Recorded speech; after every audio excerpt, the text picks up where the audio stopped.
So my wife died December 2020. I'll use the word died. She's still with me, still talks to me, still communicates. But she officially died in December 2020. And I thought I'd be really good in my own skin, that I don't need anybody else. I've been with this wonderful 38 years, amazing relationship, and so much fun. And then 18 months later, I'm really bored with my own voice. Really bored by it. And I think I'm not good on my own. And then so I do the commitment ritual, which is part of the transformation experience. And to do that, you have to be present. So for a whole week, I was kind of present. What do I really want in a relationship? What do I want?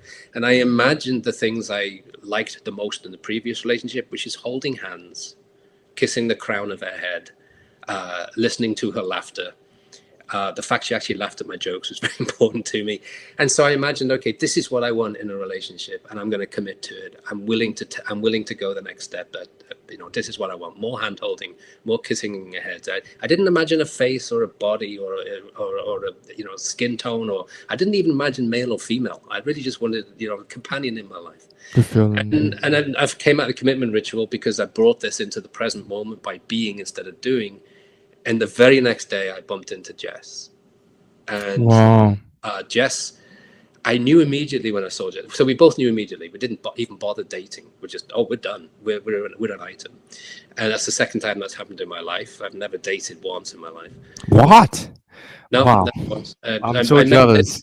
I was taking my mum for chemotherapy, and she said, "Trevor, I want you to meet my favorite chemotherapy nurse." And out she comes, and that was it.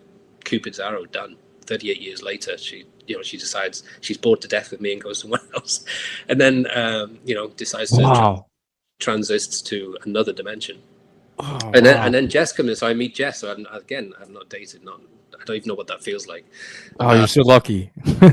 Yeah, I know, but I do think it's I would argue with you that it's got nothing to do with luck. It has I honestly, not to be no. I think it comes from an understanding of how and why energy works, and then using it for what I want. And I wanted this feeling of holding hands again on a sunlit beach, and sure enough, that like not even 3 weeks later, Jess's mood. I met her in Canada in a place called Kelowna that I'd never been to before. Wow. And a reason to go there just popped into my head, and then off I go. And I thought, well, while I'm here, I'll do this commitment ritual. And then there she was. And she would tell the story slightly differently, because she would say how she was sat in the same chair at the same table in the same restaurant where she first signed up for the transformation experience.